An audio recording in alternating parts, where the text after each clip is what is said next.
O método de Dostoiévski era um pouco exagerado, mas às vezes você precisa se sacudir, libertar-se das garras do passado.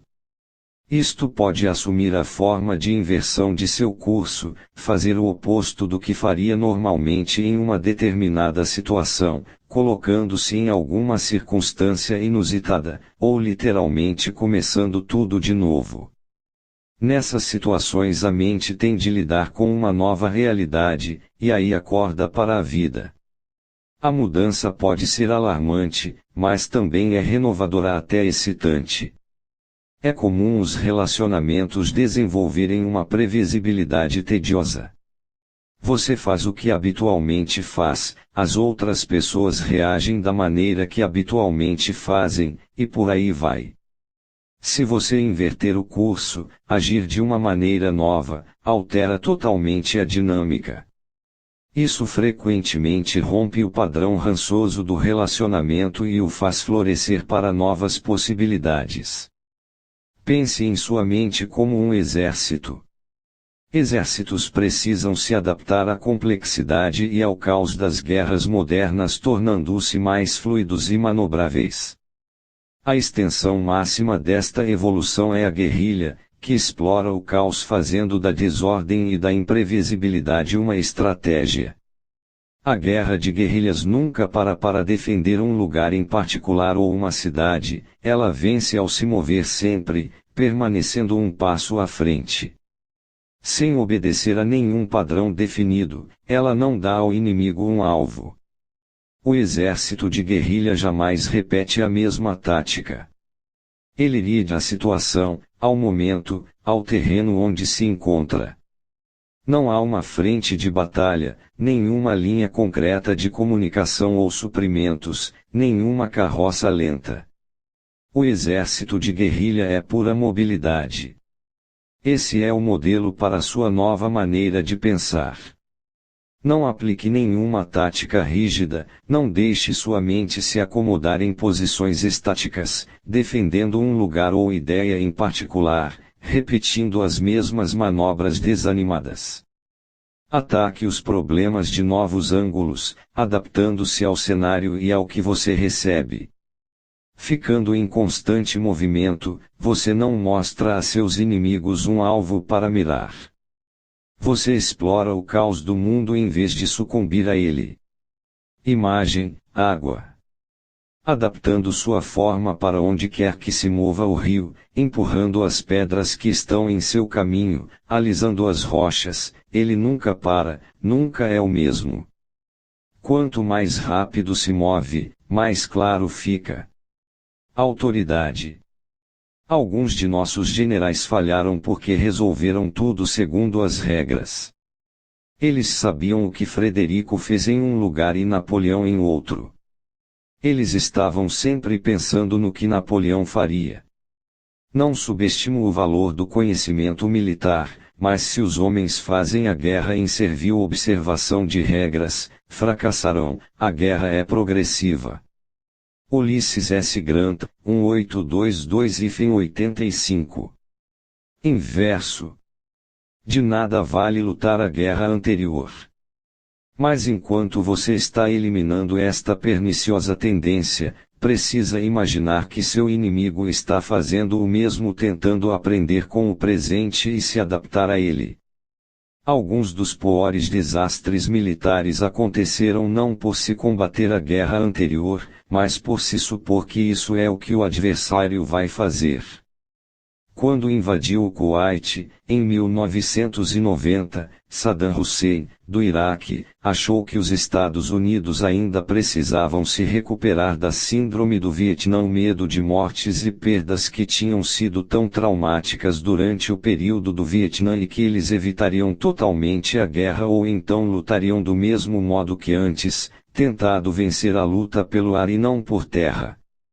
Lembre-se, o perdedor em qualquer batalha talvez esteja traumatizado demais para lutar de novo, mas talvez também aprenda com a experiência e siga em frente. Erre por excesso de cautela, esteja preparado. Jamais deixe seu inimigo surpreendê-lo na guerra. 3. Em meio ao turbilhão de acontecimentos, não perca a presença de espírito. A estratégia do contrapeso. No calor da batalha, a mente tende a perder o equilíbrio. Você enfrenta muitas coisas ao mesmo tempo: contratempos, dúvidas e críticas dos próprios aliados. É perigoso reagir emocionalmente, com medo, depressão ou frustração. É vital conservar a presença de espírito, mantendo seus poderes mentais, sejam quais forem as circunstâncias. Você deve resistir ativamente ao impulso emocional do momento, permanecendo decidido, confiante e agressivo, não importa o que o atacar.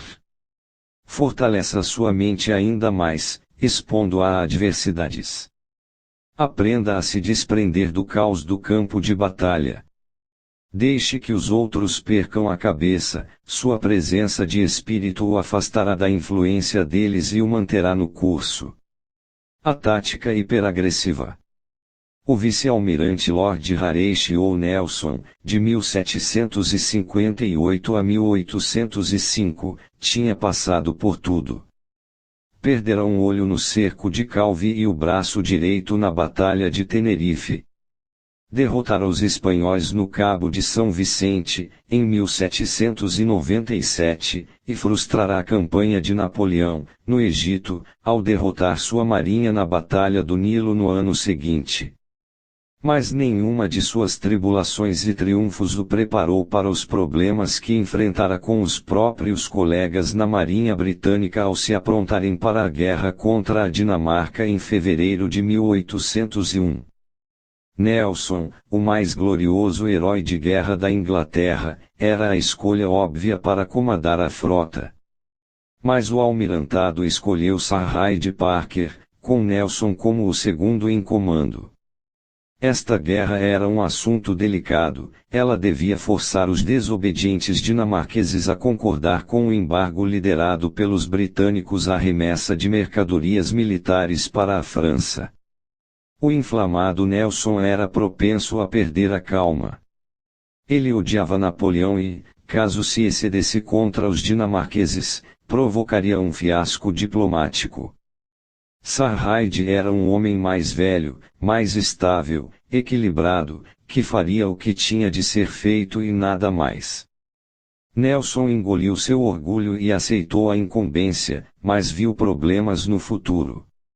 Ele sabia que o tempo era essencial: quanto mais rápido os navios partissem, menor a chance de os dinamarqueses aumentarem suas defesas.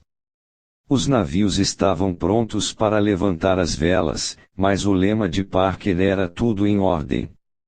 Correr não era de seu estilo. Nelson detestava seu ar despreocupado e estava doido por ação. Ele revia relatórios do serviço secreto, estudava mapas e propôs um plano detalhado para combater os dinamarqueses. Escreveu a Parker insistindo para que ele tomasse a iniciativa. Parker o ignorou. Finalmente, no dia 11 de março, a frota britânica içou as velas. Em vez de seguir para Copenhague, entretanto, Parker ancorou bem ao norte do porto da cidade e convocou uma reunião com seus capitães. Segundo os relatórios do serviço secreto, ele explicou, os dinamarqueses tinham preparado defesas sofisticadas para Copenhague. Barcos ancorados no porto, fortes ao norte e ao sul e baterias de artilharia móvel podiam fazer os britânicos voar pelos ares. Como combater esta artilharia sem terríveis perdas de vidas? Também, os pilotos que conheciam as águas ao redor de Copenhague relataram que elas eram traiçoeiras, com bancos de areia e ventos astuciosos. Navegar nessas águas arriscadas sob bombardeio seria horrível. Com todas estas dificuldades, talvez fosse melhor esperar que os dinamarqueses deixassem o porto e, então, combatê-los em mar aberto. Nelson lutou para se controlar. Finalmente explodiu, andando de um lado para o outro na sala, o toco de seu braço perdido sacudindo enquanto falava. Jamais uma guerra fora vencida protelando as defesas dinamarquesas pareciam formidáveis para aqueles que são crianças em guerra, mas ele havia planejado uma estratégia semanas antes, atacaria do sul, a abordagem mais fácil, enquanto Parker e uma força reserva ficariam ao norte da cidade. Nelson usaria sua mobilidade para tomar as armas dinamarquesas. Ele tinha estudado os mapas. Bancos de areia não eram ameaça. Quanto ao vento, a ação agressiva era mais importante do que ficar se queixando do vento. O discurso de Nelson deu nova energia aos capitães. Ele era de longe o melhor líder, e sua confiança era contagiante. Até Sarraide ficou impressionado, e o plano foi aprovado. Na manhã seguinte, a linha de navios de Nelson avançou sobre Copenhague, e a batalha teve início. Os canhões dinamarqueses, disparando sobre os britânicos de perto, cobraram feroz tributo. Nelson andava de um lado para o outro no convés de sua nau capitânia, HMS Elephant, incentivando os homens. Ele estava excitado, quase em êxtase. Um disparo atravessando o mastro principal quase o acertou. Isso é aquecimento, e hoje pode ser o último dia de qualquer um de nós a qualquer momento, ele disse a um coronel, um tanto abalado com a explosão, mas tome nota, eu não estaria em outro lugar por nada neste mundo. Parker acompanhou a batalha de sua posição ao norte. Agora lamentava ter concordado com o plano de Nelson, ele era responsável pela campanha, e uma derrota aqui poderia arruinar sua carreira. Depois de 4 horas de troca de bombardeio, ele deu um basta, a frota estava levando a pior e não tinha conseguido nenhuma vantagem. Nelson nunca soube quando parar. Parker decidiu que era hora de içar a bandeira de sinais 39, a ordem para a retirada. Os primeiros navios a vê-la tinham de reconhecê-la e passar o sinal adiante. Uma vez reconhecida, não restava outra coisa a fazer senão recuar. A batalha estava encerrada. A bordo do Elephant, um sargento falou a Nelson sobre o sinal. O vice-almirante o ignorou. Continuando a bombardear as defesas dinamarquesas, ele chamou um oficial, a número 16 ainda está içada. Número 16 era sua própria bandeira, ela queria dizer ataque o inimigo mais de perto. O oficial confirmou que a bandeira ainda estava içada. Cuide para mantê-la assim, Nelson lhe disse. Minutos depois, o sinal de Parker ainda tremulando sob a brisa, Nelson virou-se para seu capitão de bandeiras, sabe, Fully, eu só tenho um olho, tenho o direito de não enxergar às vezes, e levando o telescópio em direção ao olho cego, observou calmamente, realmente não vejo nenhum sinal. Divididos entre obedecer a Parker e aceitar suas ordens, os capitães da frota escolheram Nelson. Arriscariam suas carreiras junto com ele. Mas não demorou muito e as defesas dinamarquesas começaram a ceder, alguns navios ancorados no porto se entregaram e os disparos das armas diminuíram de intensidade. Menos de 1 hora depois do sinal de Parker para parar a batalha, os dinamarqueses se renderam.